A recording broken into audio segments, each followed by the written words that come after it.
What I remember most about the Battle of Reforging was the confusion and the colossal scale of death.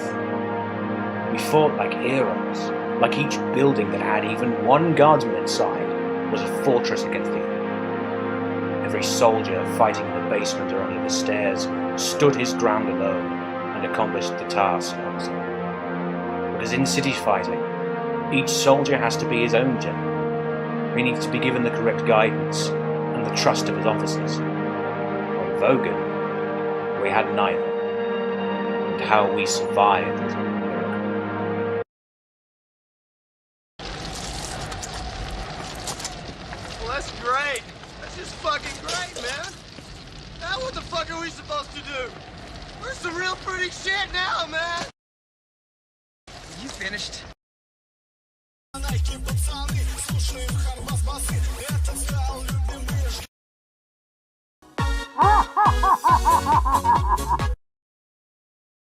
That sounds like a you problem.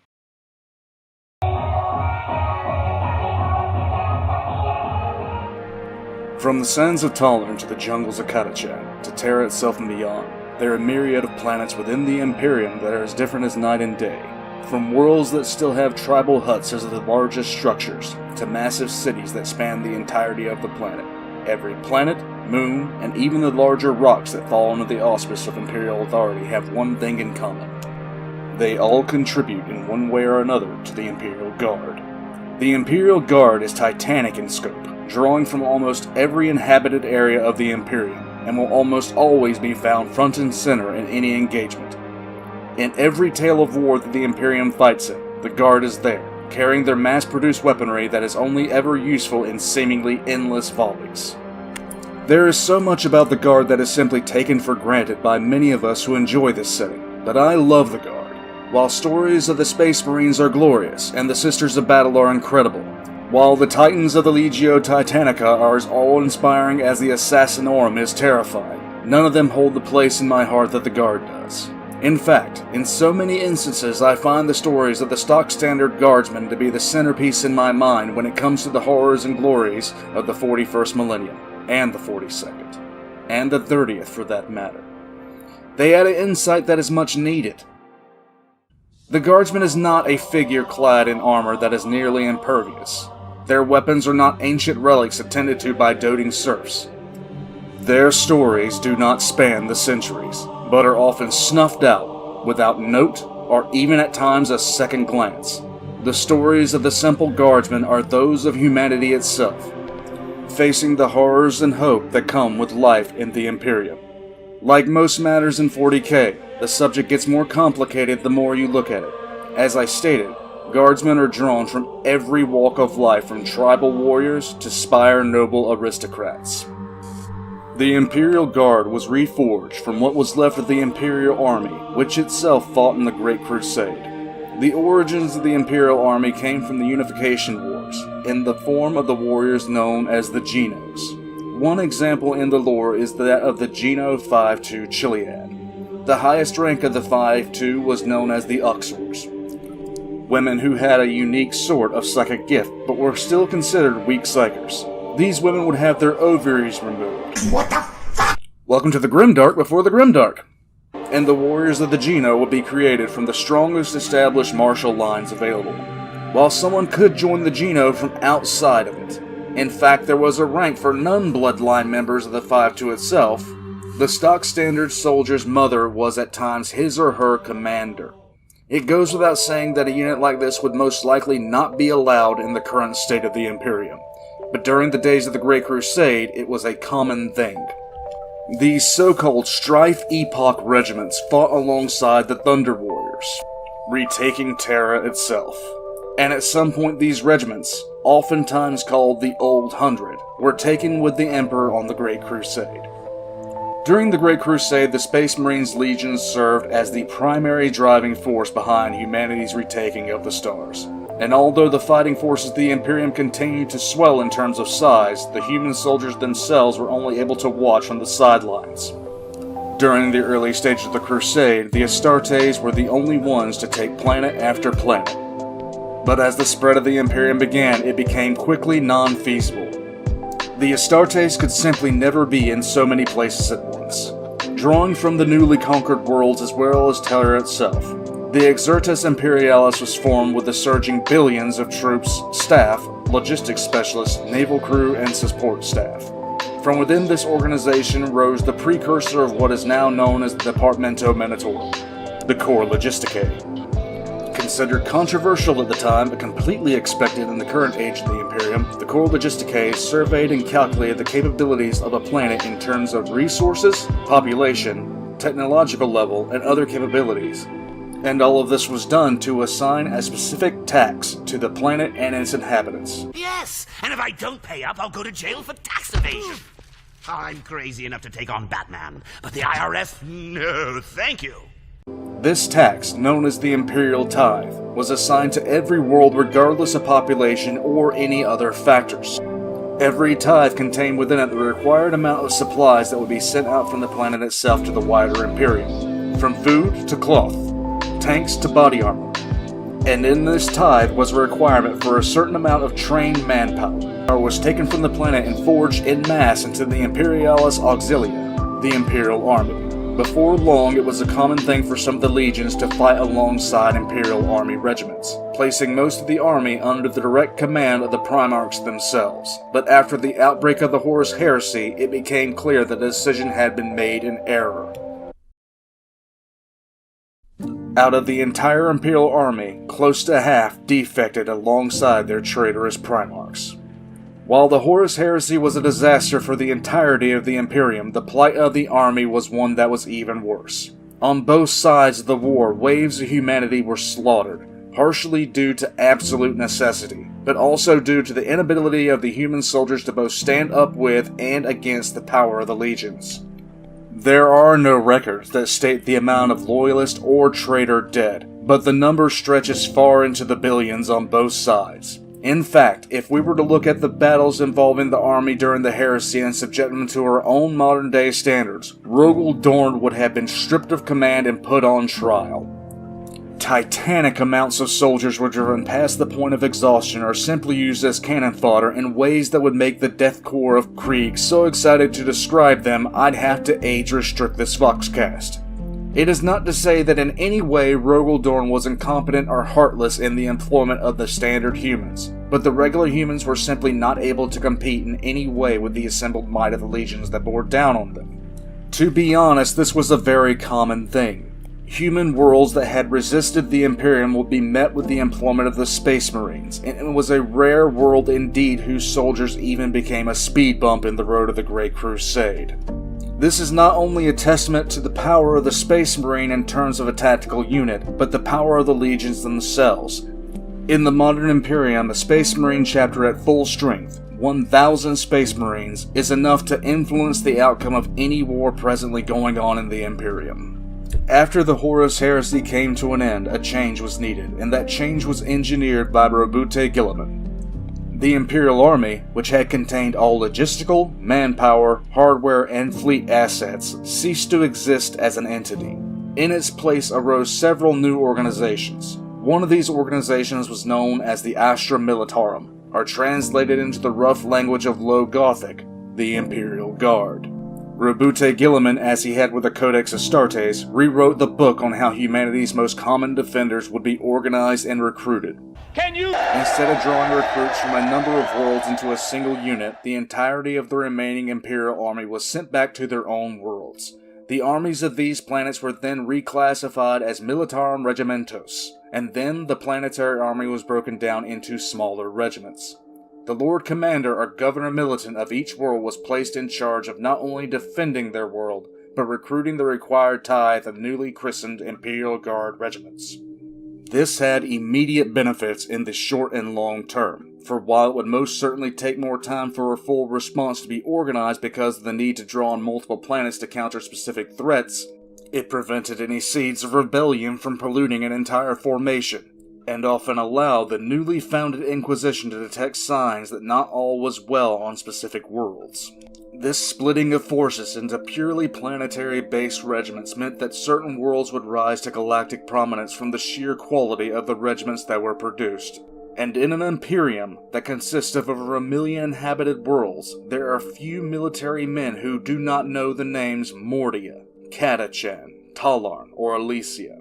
I doubt even the village idiot does not know the names Krieg, and the most feral of feral worlds speaks the name Cadia with respect. One of the more drastic changes that happened in the post-Heresy Imperial military is that combined arms formations were no longer allowed. What that means is that each individual regiment was largely uniform in its purpose and composition. An infantry regiment would not have access to heavy artillery. An artillery regiment would not have access to the defending shield of manpower or tanks. Mechanized units would be strictly focused towards mechanized infantry or mechanized armor, lacking the supporting elements that would truly make it a complete unit. While this does seem, and is, highly ineffective, it does come with a purpose. During the nightmare of the Horus Heresy, entire armies had simply turned traitor, purging their own ranks and bringing their full military might against loyalist forces. By segmenting the regiments into parts of a whole and breaking the chain of command into a series of interlocking regiments which join to become a fully combined arms force, the danger from the influence of chaos or simple rebellion becomes far less of a threat. In the Horus Heresy, the armies under the Primarchs held loyalty chiefly to the Primarch that led them above most any other. So when a Primarch raised their flag in rebellion, the army mostly stayed with that Primarch. In the modern Imperium, if a leader of a combined force of guardsmen decided to turn traitor, he would have to contend with the fact that while his loyalties might be on shaky ground, only a few of his regiments might actually be willing to turn. The traitorous commander could believe himself to have the loyalty of all of his troops, only to suddenly find that the infantry regiments from a high world decided not to sign off on betraying the Emperor, and that the mechanized armor units from the Forge world had decided his head would look good on the cannon of the regimental commander's Baneblade. At that point, it doesn't matter how much artillery the commander has at his disposal. In short, it made any attempt to turn a large military force traitor a near Herculean task, as each regiment depends on the others for support and completion. While indeed more ineffective in terms of speed, the cost was deemed more than sufficient to prevent another large combined arms army and fleet from turning traitor. One could very well find every infantry regiment raising their flag in rebellion, only to find their positions shelled by the rather irate Krieg siege regiments who wanted to voice their opinion on the matter. I'll get you, bitch! One of the last and best changes to the structure of the Imperium's human military was in how the regiments were manned. Regiments were not organized by manpower in itself. An infantry regiment might hold 10,000 individual guardsmen, but a tank regiment might only bring to bear a few hundred. The central goal was to make each individual regiment the equal in relative power to any other regiment. This meant that a regiment of super heavy tanks might only consist of 6 to 8 of the massive war engines, and these tanks would need to be supported by regiments of infantry, and also regiments of mechanized infantry or Lehman Russ battle tank regiments. All these changes forced Imperial commanders to draw from a myriad of different worlds, with differing levels of loyalty from the barely tolerant to the outright fanatical. Combined forces would often be from separate worlds, separate systems, separate subsectors, and they may not even understand each other while speaking the same language. But one thing bound them all together. In every regiment of Imperial Guard, from the smallest specialist regiments from Agri-worlds, to the black smoke belching mechanized units of Armageddon, all the way to the trench coat wearing Kriegsmen, there is a single figure. These men and women were originally called the Discipline Masters within the Imperial Army, specialists of certain units who were extremely zealous to the principles of the Imperium. They were given the singular task of maintaining order and promoting zeal in the face of the enemies of man. They were known for being utterly pitiless, lacking even a trace of humanity in the face of maintaining the integrity of the unit, and would carry out immediate summary executions on any who showed weakness in the face of the enemy. These discipline masters would carry a ceremonial scythe, which was used to publicly execute, to simply drive home a point. Robute Guilliman took this initial idea and turbocharged it, founding the training grounds that would produce the most feared and fearless of any of the forces of the Guard, the Officio Perfectus, or in Low Gothic, the Commissariat. Commissars are recruited specifically from orphans whose parents have died serving the Imperium, or from specialized orphanages run by the Imperial Ecclesiarchy. Every regiment has one of these figures, who constantly watch the men and women under their charge. There are few in the chain of command who are safe from the attentions of a commissar, and more than one staff meeting has been halted to clear a body of an officer who displayed what equated to disloyalty or cowardice in front of the regimental commissar. The changes set forward took some time to get used to. Indeed, it took considerable time for many leaders to accept what at first glance would appear to be the outright neutering of the Imperial Army. But those changes have stood the test of time. The Astartes claim to be the shield of humanity, but those claims are more arrogance than truth, for a shield is seldom a bright and shining thing. No, the Astartes are the sword of humanity. For when they strike, they inflict brutal and lethal damage, and every tactic they employ resembles nothing more or less than a weapon aimed at the heart of the enemies of man. Like swords of ancient heroes, with their armor gleaming and gear maintained, they are the shining examples of not only military might, but hope through strength of arms. A shield is not a gleaming and shining symbol, nor is it something that is written about in songs, and seldom it is passed down in legends. A shield is there to be beaten, but not yield, to take blow after blow until the blows stop coming or the shield simply breaks. The shield bears the scars of strikes that would kill, is pierced by arrows and the tips of blades. A shield is bent and battered by mace and cudgel.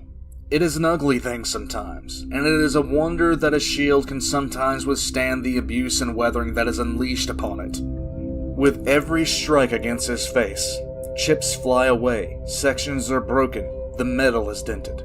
It is not there to be the shining example. It isn't there to be the celebrated icon. It is there to protect and nothing more. To take the abuse and continue to drive forwards, and to wear down the strength and resolve of an opponent through the sheer determination of its form. Even in victory it bears scars of a lethal nature, and in defeat it is shattered beyond repair. If a warrior's sword breaks, it is an ill omen, a sign that disaster will soon come to him, the loss of a true companion that has won them victory after victory. If a warrior's shield breaks, or is battered too badly to be used, the warrior simply tosses it aside and finds another, rarely even glancing at the very thing that has saved his life from spear and arrow, from sword and hammer. Disposable, uncelebrated, unremembered, battered and bruised, with completely acceptable losses. No, the Adeptus Astartes are not the shield of humanity. That title belongs completely and solely to the Imperial Guard. Men and women drawn from almost every world of the Imperium in their masses, trained to stand and not break against the greatest horrors ever witnessed. Side by side, shoulder to shoulder, a shield against the darkness. Humanity's shield is the Guard, and it is battered. Pieces are missing. There are scars that run so deep it's a wonder it still functions at all. But it persists, and it still guards humanity. But who makes up the Guard? A prisoner is walked from his cell into the common yard on the planet Jubilus in the Segmentum Obscurus. He is surrounded by those that are just like him, incarcerated for crimes both petty and brutal. None of them know why they are there, but as the massive common area fills, rumors begin to fly. Normally this prisoner would be watching his back, shiv tucked in palm, but the normal mood of the prison yard is tense for a reason beyond the typical. On the central guard tower stands a figure in what appears to be an Imperial Guard uniform, standing in front of a voxcaster. The whispers he hears says that the guardsman has been there, unmoving, for almost 2 hours. The normally loud and oftentimes violent yard is almost silent now, save for the constant whispers. A small hum of subdued feedback sounds, and the yard goes silent as the grave. The prisoner slowly rolls his shiv in his palm, a pacifying, comforting measure. The guardsman speaks, his voice clipped and amplified by the voxcaster. Jubilus, Penal Legion 772. Prepare for immediate embarkation. A man in his late 20s stands on the parade ground at attention. He has been training his body and mind for as long as he can remember, and every year since he was 16 he has come to this same training ground, hoping, waiting, praying to the Emperor that this year he gets the nod. Maybe it will be this year he gets accepted. This year, as of all the years before it, he has come with the rest of the Planetary Defense Forces to Nova Bella's sole parade ground. Please, he mentally whispers to himself as out of the corner of his eye he sees a captain of the Imperial Guard. The hopeful's eyes remain locked ahead, knowing that if the captain does not take him, he may well never get another chance. He would live out the rest of his days toiling in the fields, never knowing life outside of merely existing. As the captain moves in front of him, he feels the woman's eyes on him, studying him with her arms crossed. Her finger twitches in his direction. It takes every bit of composure he carries not to simply be in shouting in pure joy. Every thought moves to controlling his breathing as another figure moves in front of him. A strange figure, with more metal attached to his body than anyone on that training field had probably seen in a year. Eyes that weren't eyes look to the nameplate on his chest, and then the figure moves past. He's done it. He will leave this planet. He won't live and die as a farmer in this impoverished world any longer. He is now a member of the Nova Bella 7th Imperial Guard Regiment, the 2nd regiment raised in almost 20 years.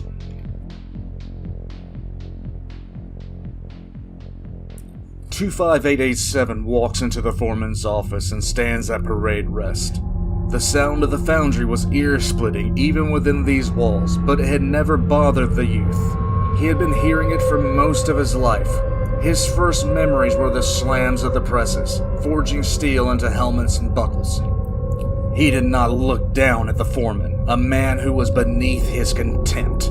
He just stood silently and waited. The foreman said nothing, continuing to work with the only arm he had, before he finally took hold of a small slip of paper. The foreman's right arm came up. 25887 took it, glanced at it, and then walked out of the office. There were no words. The foreman didn't care about 25887, and 25887 despised the foreman. Everyone did. The foreman had not done his full duty. 25887 walked to the train depot in the large cavernous hive, boarding the rail car. Filling the space from front to back were men a similar age to 25887. 15? 16 years old? Did it truly matter? They rode in silence, oftentimes not even looking at each other. After an hour of the railcar moving and stopping, the final stop was reached. Everyone in the railcar moved orderly to the exit, all of them carrying the same small slip of paper that 25887 carried in his right hand. As he stepped off the railcar, he looked to his left, as most of the departing youths did, to see a figure in a trench coat. The youth felt at ease, seeing the stack of papers in the hand of the figure. As he closed in, the head of the man in the trench coat turned towards him. Twin glass plates hit his eyes, as a thick mask obscured his features. 25887 handed him the paper his foreman had given him. An hour later, 25887 slowly drew a similar mask up and over his head, and then breathed in hard as he had been instructed. The soft click of his respirator activating was the only thing that day that brought the twinge of a smile to his face. No, he wouldn't be like the foreman, having failed his duty to the Emperor. He would fight and die for the Emperor, for Krieg. She was dumbstruck and glanced around at her friends that stood around her. Had she heard right? Judging by their shocked faces, she actually had. But the grin on the sergeant's face was unmistakable. As the realization set in, the cheers began, but she alone walked a few steps and pressed her hand against the side of a Lehman Russ tank that had come off the factory line no less than an hour ago. Slowly she slid her fingers along the weld that bonded two plates of armor, a weld that still bore the heat of her torch. She had made this tank, her and her crew, and now they would be granted the opportunity to ride her into battle, not in some test run, but with banners and guns blazing, to represent the Steel Legion of Armageddon. A dream. The priest pointed at him, asking him a single question. He stared back at the priest with eyes clouded with tears of absolute zealous devotion. The crowd hushed, his family behind him silenced as he looked into the priest's eyes. The air outside was cold, but he felt like he was on fire, his love of the Emperor threatening to overtake him. The silence hung for a few moments, and the priest's face changed from one of thunderous oration to almost a grandfatherly visage, slowly spreading his arms out as if to embrace it. "Yes!" His voice broke with zeal as he looked into the priest's eyes. "I will serve!" The priest motioned to him, his palm up, open. "This brother will serve. Who else among you will give to the Emperor who has given so much to us? Who else will wear the blessed mask of St. Drusus?" The mostly silent crowd suddenly erupted into a thunder of voices, hands flying up to offer their lives in devotion, even as the newest member of the Macabrian Janissaries was mobbed with adoration for his devotion. Join the army, they said. Do cool training, they said. Wake up at 4:30 in the fucking morning for a 12-mile ruck march, they said. Hoo-ah! The Guard is made up of mothers, fathers, sons, and daughters. From poverty to nobility. From agri-world farmers to high-spired nobles, to underhive gangers. From tribesmen to whom a lighter is almost magical, and to those of civilized world where technology is second-hand. From the saint to the most vile sinner and everywhere in between you will find the guardsmen of the Imperial Guard. They run the gamut from those who simply have no other choice, to those who want to escape the mundane life they lead, all the way to the men and women who live on purely martial worlds. Then, of course, there are the religious fanatics, who simply want to live and die for their god, the Emperor of mankind. When the tithe for an Imperial world comes due, the planetary governor is tasked with supplying the Imperium with its due. The governor is also responsible not only for the defense of his or her world in the form of its own planetary defense force, but they are also directly responsible for the raising of the manpower for the Imperium. That manpower takes the form of the Imperial Guard Regiment, the building block for any force the Imperium will take to war. Regiments vary in size as well as technological innovation and training, with the former and the latter largely dependent on the world on which the regiment is raised. No two regiments from different worlds are ever going to be the same, and while that might seem strange to consider, it is also by pure design. It is uncommon, to say the least, that when the Imperium raises an army, that all the regiments that make up the army will come from the same planet, or in some cases even from the same system. For example, during the reclamation of Cathar, the bulk of the infantry was made up of regiments from Vedanakan and Kiradadan, as well as specialists from Janus. The tank regiments involved in the action were exclusively from the world of Hadrius Rift, and making up the mechanized troops were the men and women of Cadia. This is typical for most Imperial armies, where troops from differing worlds are put together to wage war. The only true outliers to this are the Death Corps of Krieg, whose world fields more regiments per capita than any other planet in the Imperium, and can often field entire armies. Imperial Guard regiments are made to interlock into armies this way, with self-contained chains of command that only join at the upper echelons of the command level. It is for this reason that if one desires to become an officer in the Imperial Guard, they must learn how to speak and write the language of High Gothic, because it is the language which every officer in the Guard uses to communicate.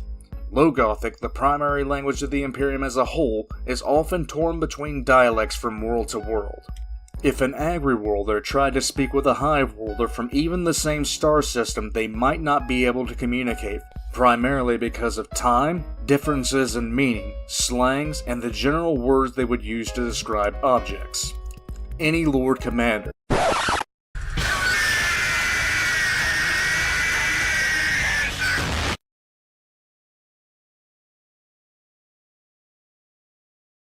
tasked with assembling an army is going to consider these things, but they are also going to think about something far more basic than just fitting specific regiment types into spots to fill out his forces. One of the greatest strengths in the Guard is its pure flexibility. There are over 1 million planets in the modern Imperium of Man that run a full gambit of technological and ecological varieties. If a commander was given proper time to prepare an army to invade a planetary system where the majority of the populated worlds and defenses were in mountainous areas with narrow passes with low oxygen and temperature and extremely low light sources, the commander could tailor build his army to effectively combat the enemy directly, drawing regiments from worlds that specialize in producing highly effective mountaineer corps to fill out his infantry, while doing the same for other positions within the scope of his command. In fact, given ample time, an Imperial Guard commander pulling the right strings could put together an army that would directly counter the strengths and weaknesses of an attacker or defender. While there are a few worlds throughout the Imperium that have the capability to produce multiple types of regiments, most Imperial worlds simply focus on one. For instance, while Krieg fields almost every single type of regiment from mechanized to motorized, from artillery to tank and infantry, sappers to heavy assault. Another planet called Kanak only raises regiments of shock assault infantry troopers. This lack of standardization in terms of training, development, and regimental size is both a curse and a blessing, for while it may take a good deal of research to get the right regiments in the right positions, once they are there it can make all the difference in the world. Along the same lines is a matter of the regiment's pedigree. If you are a well-versed Imperial commander who is tasked with defending a hive that has limited points of entry and exit, and are considering the right infantry to guard said entry and exit points, with the desire that you'd find an infantry regiment known for never backing down in face of overwhelming odds and not retreating in any way, shape, or form, there is only one planet that comes to mind ahead of any others: the planet of Mordia. The planet of Mordia produces regiments of the Mordian Iron Guard, a guardsman regiment that stands shoulder to shoulder in dress uniforms and will hold the position until the enemy is wiped out or they are. A member of the Iron Guard is so specifically trained to maintain complete discipline that the concept of even shitting without being told to push is alien to them. To give an example of how almost unnaturally disciplined the Iron Guard is, they fought off a fully fledged demonic incursion into their homeworld, including the Plague Marines and Greater Demons of Nurgle, in a fashion that even stunned the Astartes who came to aid the planet only to find the Iron Guard routing the invaders off of it. They have an extremely well-deserved reputation for following orders to the absolute letter without complaint and holding the line against an enemy without faltering. To defend a hive with only a few points of entry, look no further. Any Lord Commander who is worth the uniform he put on will be taking these things into account. If the choice was to be between the Harakani Warhawks and an Agri-World regiment as far as which one would garrison a small town and which one would support an assault, the choice becomes apparent. This is one of the times that lack of standardization becomes a benefit to the Imperium, because while this lack of standardization allows for the mundane, it also allows for the exceptional. While there are as many differing Imperial Guard regiments as there are worlds that birth them, there are some worlds that have set themselves completely apart based purely on the regiments they produced. Worlds such as Catachan, with its famous jungle fighters, often called upon when the target world is rich with thick jungle and plenty of orcs to kill. Worlds like Krieg, whose dour and unflinching deathcore have broken sieges that have lasted years. Worlds like Cadia, who have defended their homeworld against siege after intense siege, and whose uniform and style has been copied on worlds uncountable. Worlds such as these have nothing in common, save a martial lineage that has been channeled.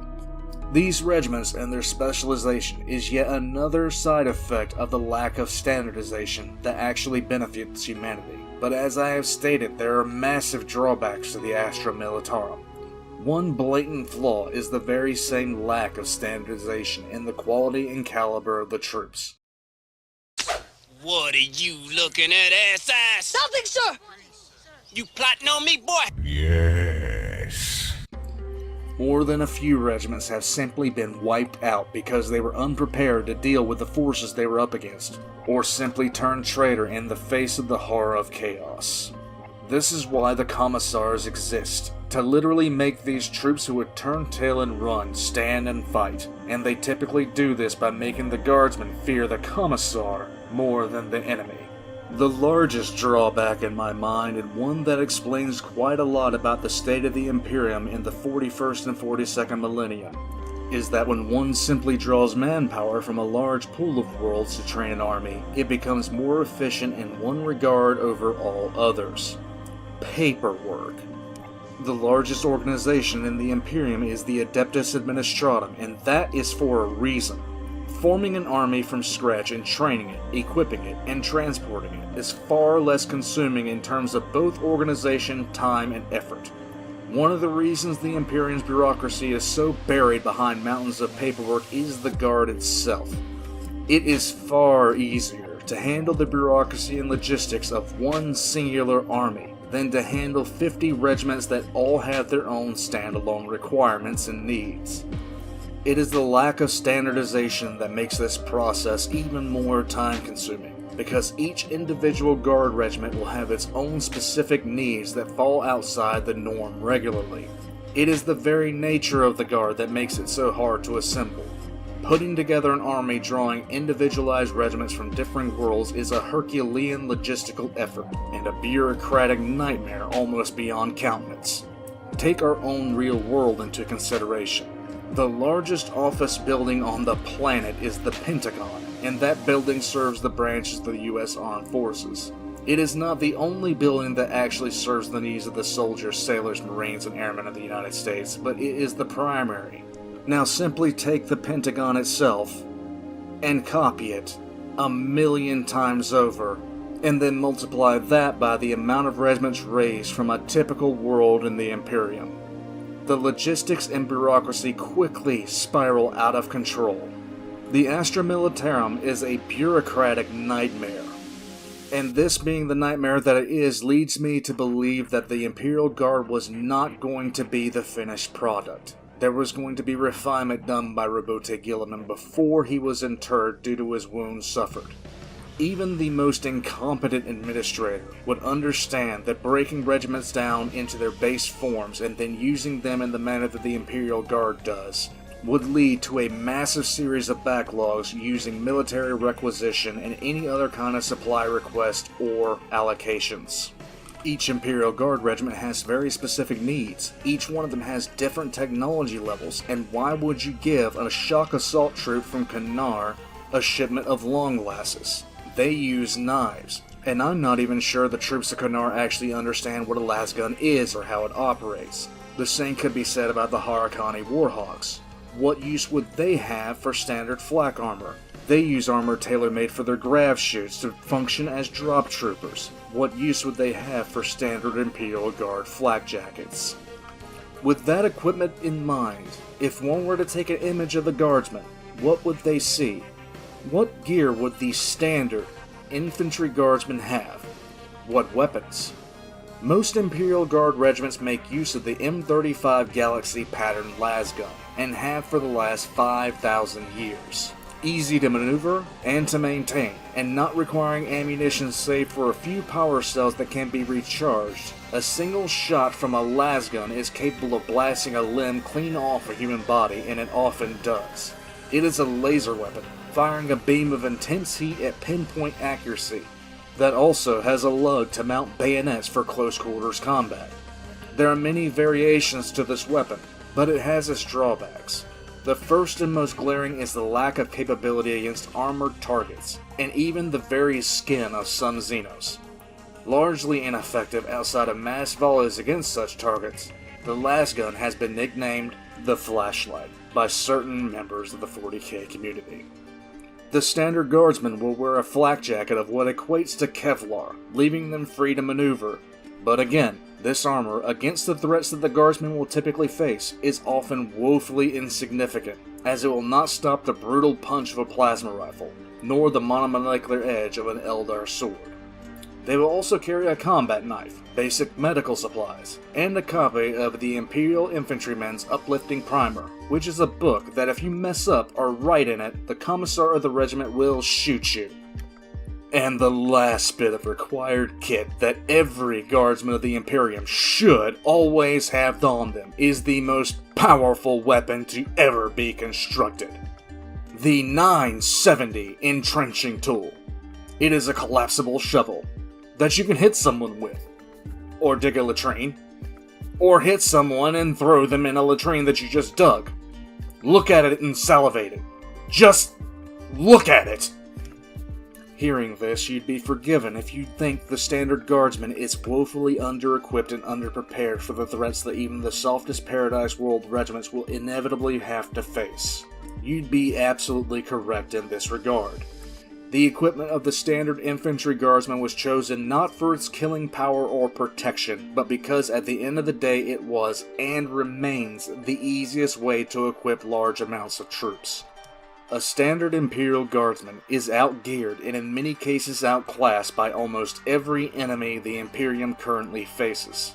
From the brutish orc who charges headlong into volleys of lasgun fire, to the LR Warp Spider who dances in and out of visibility. All the way to the Necron Warrior whose Gauss weaponry is a threat to even the most heavily armored of tanks, the stock standard Imperial Guardsman is almost laughably outmatched, and I haven't even begun to mention Chaos Marines or the Tyranids.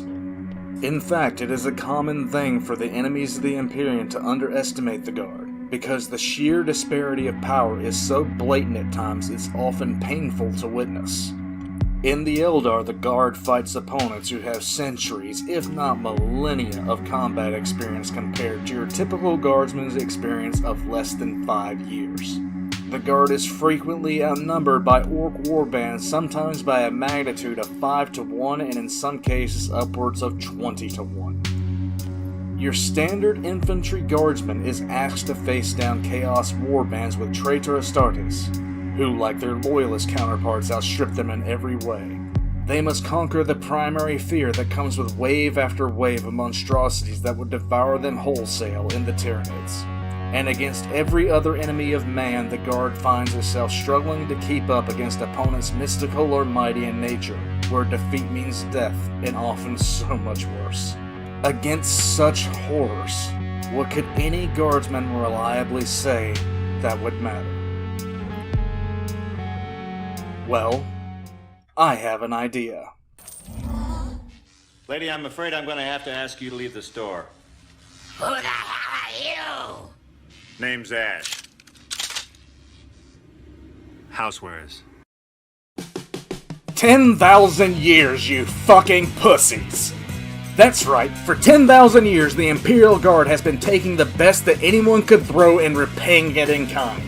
Failbadon the Shitstain needed 13 separate tries to get his unstoppable armies past Cadia, and the only way he finally managed to do it because he was throwing a temper tantrum because a bunch of mortals with bargain bin equipment kept on shooting his precious greater demons and making them cry.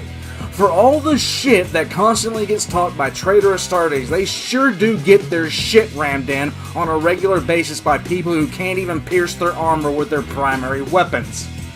How in the blue fuck do some of these assholes have this big of an ego when the very military force they constantly talk shit about puts their dick in the dirt on a regular basis?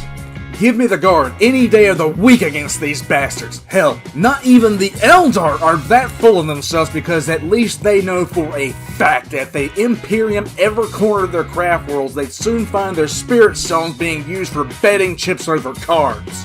In fact, every enemy of man has had their face stepped on by a standard-issue Guardsman boot so they can piss right off. They have always failed to grasp how such a weak, easily killed, and cheaply equipped Guardsman keeps holding the line. Pure, unadulterated determination. Eldrad Uthway can't even decide which future he's fucking up next with his stupid-ass visions. Abaddon doesn't even have the emotional willpower to decide if he hates Daddy or not.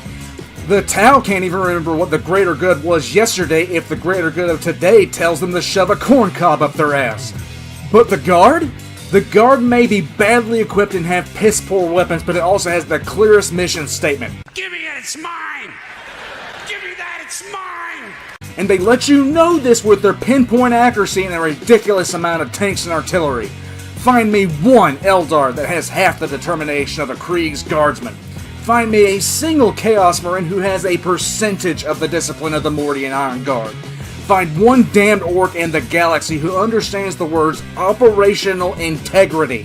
Find a Tau that shouldn't be exterminated. None of these things exist!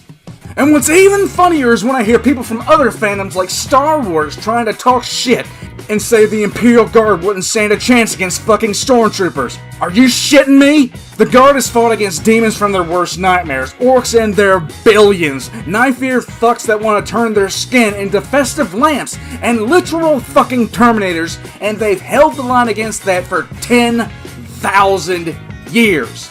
The most elite stormtroopers in the Star Wars Empire lost a fight to the death with Teddy fucking Rumskin and the Berenstain Bears. The fuck are they gonna do? If a Guard regiment lost to fucking Ewoks like the most elite troops Palpatine had, they'll be fucking lucky if the Inquisition didn't blow up their home planet to erase the shame of them having existed and sharing the same species.